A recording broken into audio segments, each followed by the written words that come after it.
All right, so we're going to take a look at the syllabus for our course right here. This is what I want you to do. I'm going to have some different questions. I'm going to go along to make sure that you've read through this because I know that you can read. Otherwise, you wouldn't have made it this far. So you can take a look and see what's going on, but I want to hit on some important things. So first of all, office hours, I'm going to make myself ready, available, because sometimes, with all of this stuff going on, I assume that some of you guys are going to have extra questions to ask teachers just because it's so much more difficult to communicate this way. But so I want to make myself available.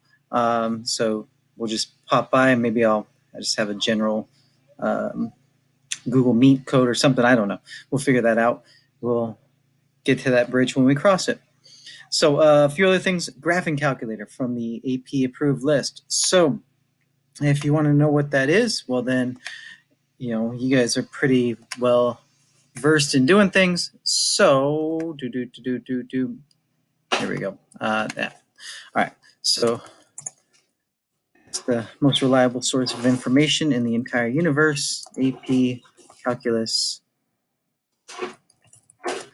calculators. And so go with that. And we get all this blah, blah, blah, blah, blah. And list of approved graphing calculators. There we go. So these are just all sorts of different things about what's going on. But here's the list. So Casios are generally going to be more affordable than the other ones. I love the Casio. That's my preference.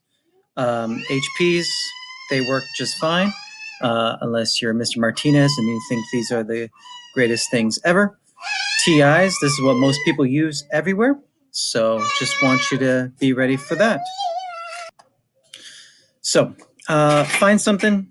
Most people in the universe use the Texas Instruments.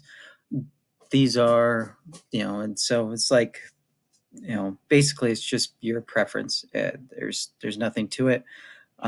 So I really don't care what, as long as it's one of these ones from the list, and so you can find it that way, or so however you want to go about it is fine by me.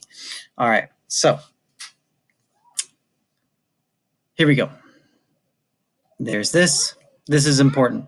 So this is what is going to go on. Real important right here. Okay, that's super duper important, and we're supposed to get on you about that. Okay, there's two different types of instruction, which by this period you should know already, but these are the deals. So synchronous instruction for us will happen on, let's bring this up, and we'll go right here. Come on, come on, come on. And okay. So for us, synchronous instruction are the blue ones. Okay. Green ones will be asynchronous. You're always going to do at our school, we're going to do synchronous in the morning, asynchronous after lunch. And so the blue ones on the calendar for you, what you need to know, you need to be logged in. You need to be in the Google Meet. You need to be participating, answering questions, asking questions. Either you can do it through the chat, you could do it live, but you're expected to be on for the entire time. And that'll be the entirety of the period. Asynchronous. So if you're there for the synchronous ones, then you get marked present. Asynchronous ones are the green ones here. And these ones will be, in order to get credit, you're going to most likely complete an ed puzzle, just like this one. And this will serve as your asynchronous attendance. And you get that done you're expected to get that done in the class period. So, go through it. And the asynchronous, not only do I need to mark down in attendance, but I also have to mark it down in your grade book to show them we're holding you accountable. So each one of these will be worth a point. So that's what we need. So you want to get that taken care of. And that will be in addition to your homework. So take care of that. Sometimes I might go with daily questions just within Google Classroom. That might work out as well. Then let's see what else we have. Okay, this is what we're doing. This is why we're doing it. And here we go. So a lot of you guys are going to be concerned about this section of it.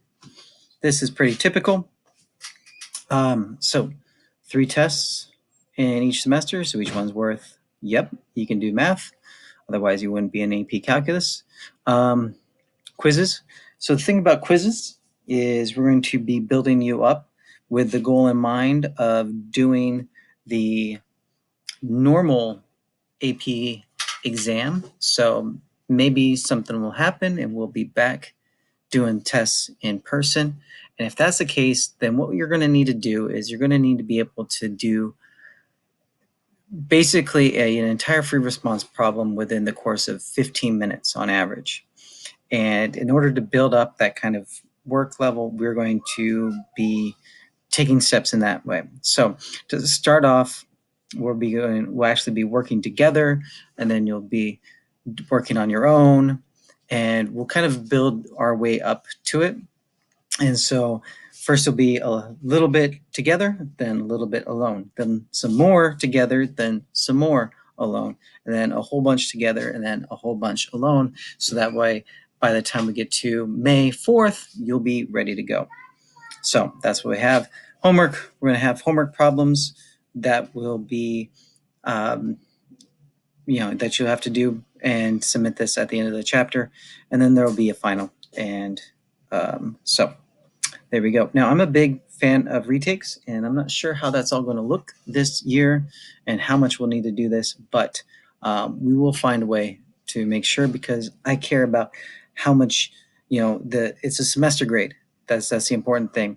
And yes, it's way easier to get it done the first time around and not have to worry about it, but I understand things happen, especially more so now than ever before. So want to make sure you get that idea. And the goal is by, the first week of January, because that's when our semester is going to end for the first one, that you understand the first semester things, which will be basically 1 through 3, and 4 through 6 are, for the most part, will be second semester. And actually, we do get into number 4 up here for the first semester. But that's what we have. So there we go.